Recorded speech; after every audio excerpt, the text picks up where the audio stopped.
ছাদে গিয়ে দেখি কাজের মেয়ে স্নান করছে, পরনে ব্লাউজ আর পেটিকোট। আমার পাশ দিয়ে যাবার সময় ফিসফিস করে বলে গেল, আমি ওপাশের ঘরে যাচ্ছি, ওখানে একবার আসবেন দাদাবাবু।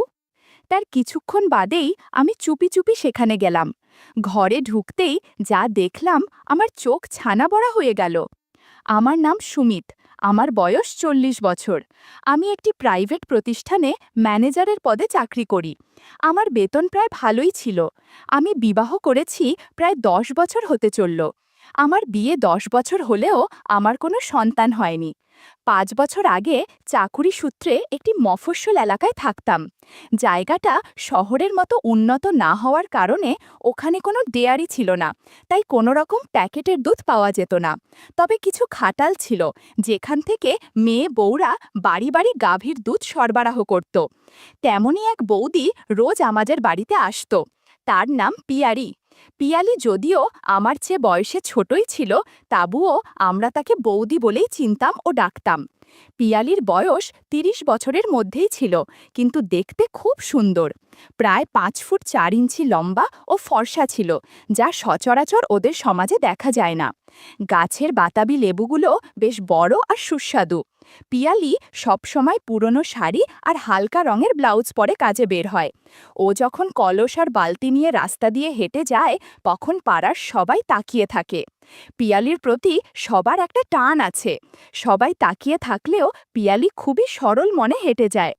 যতদূর জানি, ওর স্বামী অন্য শহরে কাজ করে, সপ্তাহে একবার বাড়ি আসে। মাস তিনেক আগে ওর একটা সন্তান হয়েছিল, যাকে শাশুড়ির কাছে রেখে ও গাভীর দুধ বিক্রি করতে বের হয়। সকালের দিকে সবার বাড়িতে গাভীর দুধ সরবরাহ করে পাড়ার কয়েকটা বাড়িতে ঝাড়ু মোছা, রান্নাবান্না, বাসন মাজা ইত্যাদি কাজ করে। একদিন পিয়ালি আমাদের বাড়িতে কাজ করতে এসে জিজ্ঞেস করল, দাদা, বৌদি বাড়ি নাই নাকি গো? আমি বললাম, না গো, ও বাপের বাড়ি গেছে, আমি বাড়িতে একাই আছি। পিয়ালি বলল, দাদা, আমি সারাক্ষণ কাজ করে খুব ক্লান্ত হয়ে পড়েছি। তুমি যদি কিছু মনে না করো, আমি কি তোমার ঘরে একটু বিশ্রাম করতে পারি? ওর কথা শুনে মনে মনে বললাম, এই তো সুযোগ, এটার অপেক্ষায় ছিলাম। এতে পিয়ালির সাথে কিছু সময় গল্প করা যাবে। আমি বললাম, বৌদি, তুমি কি বলছো? এটা তো তোমারই বাড়ি, তুমি ঘরে এসে পাখার তলায় যতক্ষণ ইচ্ছে বিশ্রাম করো। পিয়ালি আমার ঘরে পাখার তলায় মাটিতেই বসে পড়ল। আমি বললাম, না না বৌদি, তুমি সোফায় হেলান দিয়ে বিশ্রাম করো। পিয়ালি বসতে চাইছিল, তবুও আমি জোর করে ওকে সোফায় বসালাম। পিয়ালির শাড়ি অগোছালো হয়েছিল, পাখার বাতাসে বারবার উঠছিল, কিন্তু সেদিকে ওর খেয়াল ছিল না। ও শুধু পাখার বাতাস নিচ্ছে, আর আমি ওর সামনের সোফায় বসে আছি।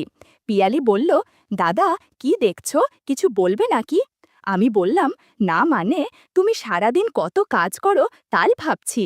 ও বলল, কি আর করার দাদাবাবু, কাজ করেই আমার সংসার চলে। স্বামী ভবঘুরে টাইপের, কোনো রকম কাজকর্ম করে আমার টাকায় ঘুরে বেড়ায়। রাতে লাল পানি খেয়ে দেরিতে বাড়ি ফেরে, একটুও সময় দেয় না। কোনো রকমে চলছে দিনকাল। আমি জিজ্ঞাসা করলাম, এই পাড়ায় আর কার কার বাড়িতে কাজ করো বৌদি? ওই যে তোমাদের বাড়ির 5 বাড়ি পরে সেনবাবুর বাড়ি আছে না, ওই তো তার বাড়িতে কাজ করি। বুড়োর বউ গত হয়েছে 2 সপ্তাহ হলো। আমি যখন কাপড় কাচি, তখন বুড়ো মাঝে মাঝে আমার দিকে তাকিয়ে থাকে। অনেকটা অস্বস্তির সাথে কাপড় মেলে দিতে হয় রোদে, কিন্তু আমার কিছু করার নেই, কারণ বুড়ো বেশি টাকা দেয়, ভবঘুরে স্বামীকে চালাতে হয়, তাই কিছু করার নেই, সব সহ্য করতে হয় মুখ বুঝে। বুড়োর ছেলে মেয়ে দুটোই দিল্লি মুম্বাই থাকে, আর বুড়ো রিটায়ার্ড করে বাড়িতে থাকে আর সারা দিন বসে থাকে। এই বুড়ো মাঝে মধ্যে কী সব সিনেমা দেখে বলার মতো না। আমার তো কাজ করার সময় কেমন যেন অনুভূতি হয় ওই সব সিনেমা দেখলে। আমি না বুঝার ভান করে বললাম, কোন সিনেমা? বৌদি বলল, হায় ভগবান, এখন আপনাকেও বোঝাতে হবে নাকি কোন সিনেমা? পরে বুঝিয়ে বলবো, এখন যাই গে, অনেক কাজ আছে। পিয়ালি কাজ করতে চলে গেল, আর আমি বাইক ওয়াশ করতে উঠানে চলে গেলাম। বাইক ওয়াশ করতে করতে বেলা বেজে গেল 12:30। ভাবলাম, ঘরে পিয়ালি হয়তো ঝাড়ু মোছা করছে, তাই ছাদে গিয়ে একটু রিফ্রেশমেন্ট করা যাক। সিঁড়ি দিয়ে উঠে ছাদের মেন দরজার কাছে যেতেই পানি পড়ার শব্দ পেলাম। ভাবলাম, ব্যাপার কি, পানি পড়ছে কোথা থেকে? মোটর তো ছাড়া নেই, কোথাও লিকেজ টিকেজ হলো নাকি আবার? বিষয়টা দেখার জন্য পানির ট্যাঙ্কির কাছে যাব, এমন সময় যা দেখলাম তাতে আমার চোখ ছানা বড়া।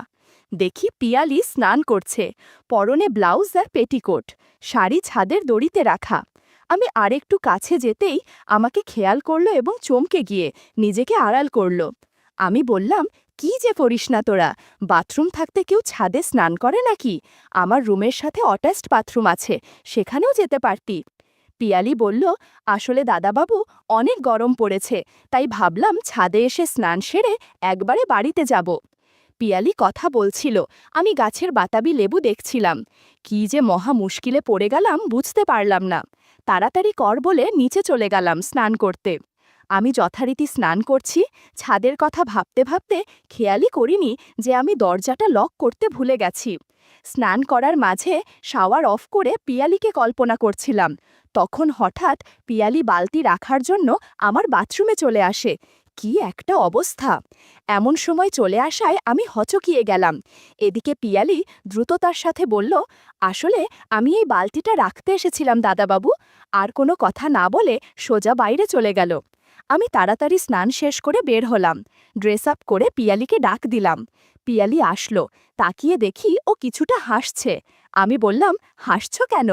পিয়ালি বলল, না মানে এমনি। আমি বুঝতে পেরেছি ও হাসছে কেন। আমি বললাম, একটু আগে ছাদে তোমাকে দেখেছিলাম, সেটা শোধ নিলে বুঝি? তোমার মনে কোনো কিছু হচ্ছে নাকি? পিয়ালি দেখি কোনো কথা বলে না, কি যেন চিন্তা করছে গভীরভাবে। আমার পাশ দিয়ে যাবার সময় ফিসফিস করে বলে গেল, আমি ওপাশের ঘরে যাচ্ছি, ওখানে একবার আসবেন দাদাবাবু। তার কিছুক্ষণ বাদেই আমি চুপি চুপি সেখানে গেলাম। ঘরে ঢুকতেই আমি যা দেখলাম, আমার হাড় হিম হয়ে গেল। পিয়ালি আয়নার সামনে দাঁড়িয়ে কেমন যেন করছে। আমাকে দেখে এতটুকুও ইতস্তত করল না। মুচকি হেসে বলল, দাদা, আমার এখানে কি যেন একটা পোকা বসেছে, খুব ব্যথা করছে, একটু দেখো তো। আমি পিয়ালির কাছে গিয়ে লক্ষ্য করলাম ওর ডান পাশে পিঁপড়ে বসেছে, তাই এক জায়গায় একটু লাল হয়ে আছে। আমি ইয়ার্কি মেরে বললাম, ইস, তাই নাকি? ও বলল, জায়গাটা ভালো করে দেখো কি কি হয়েছে। পিয়ালির ইশারা বুঝতে পরে আমি বললাম, ব্যথা কমানোর মলম লাগিয়ে দিচ্ছি, এখনই ব্যথা কমে যাবে।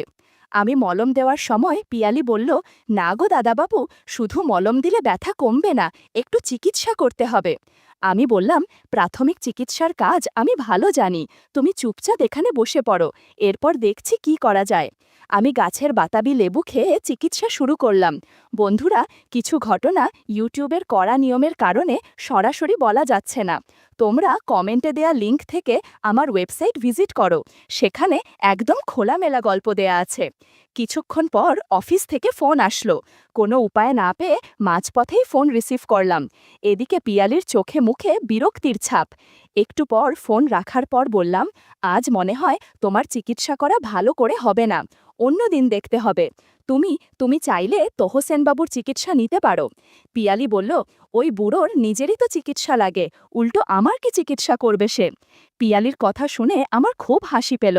আমি বললাম, আচ্ছা, তুমি কিন্তু চুল ছেটে নিও, অনেক চুলের কারণে আমি কিছু খুঁজে পাচ্ছিলাম না। পিয়ালি হেসে বলল, দাদা, আমরা গরিব, তাই আমাদের জিমে যাবার প্রয়োজন বা সামর্থ্য নেই। তাছাড়াও আমাদের দামি জামাকাপড় ব্লাউজ পরার বিলাসিতা করার সামর্থ্য নেই। হালকা জামাকাপড়েই আমাদের ভালো মানায়, তাতেই মানুষ আমাদের সৌন্দর্যের দিকে তাকিয়ে থাকে, আলাদা একটা টানা আছে। বড়লোকের বউ মেয়েদের মতো ক্রিম অথবা দামি রেজারের ব্যবহার করার সময় বা পয়সাও আমাদের নেই, তাই আমাদের চুল বেশি থাকে। এই চুলে আলাদা আনন্দ আছে, তোমাকে একদিন ঠিক দেখাবো। আমি বললাম, ঠিক আছে, বুঝেছি। একটা উপায় আছে, তুমি যদি রাজি থাকো তাহলে দুপুরবেলায় কোনো এক অজুহাতে আমার বাইকে তোমায় আমার এক বন্ধুর বাড়ি নিয়ে যাব। সেখানে আপাতত কেউ নেই, সেখানে তোমার চিকিৎসা করব। তখন যা দেখানোর তুমি আমাকে দেখিও কেমন? পিয়ালি মুচকি হেসে বলল, দাদা, আমি রাজি আছি। তুমি বেরোনোর সময় আমায় একটা ফোন করে দেবে, তাহলে আমি একটু দূরে গিয়ে তোমার বাইকে উঠে পড়ব। দুপুরের দিকে বাইকে নিয়ে বেরিয়ে পড়লাম। পিয়ালি বাইকের পেছনে বসেছিল আর খাওয়া খাচ্ছিল। আমি আর থাকতে পারছিলাম না, এভাবে আর কতক্ষণ বসে থাকা যায়? কিছুক্ষণের মধ্যে আমরা সেখানে পৌঁছে গেলাম। পিয়ালিকে বললাম, তোমার চিকিৎসা কিন্তু লম্বা সময় ধরে চলবে। ও বলল, কোনো সমস্যা নেই, দাঁড়া রাত পোহালেও আমি কিছু মনে করব না, যে কোনো পরিস্থিতি আমি সামাল দিতে পারি। এরপর আর কথা বাড়ালাম না। প্রায় 4 ঘন্টা যাবৎ পিয়ালির চিকিৎসা করলাম। এই 4 ঘন্টায় সারা ঘরে শুধু চেঁচামেচির শব্দ পাওয়া যাচ্ছিল। কপাল ভালো যে কেউ ছিল না এই বাড়িতে। পিয়ালিকে বললাম, এখন রোগ ঠিক হয়ে যাবে, কোনো চিন্তা করো না। পিয়ালি খুঁড়িয়ে খুঁড়িয়ে বাড়ি থেকে বের হলো। এরপর বাইকে করে পিয়ালিকে বাড়িতে নামিয়ে আমিও সোজা বাড়িতে চলে গেলাম।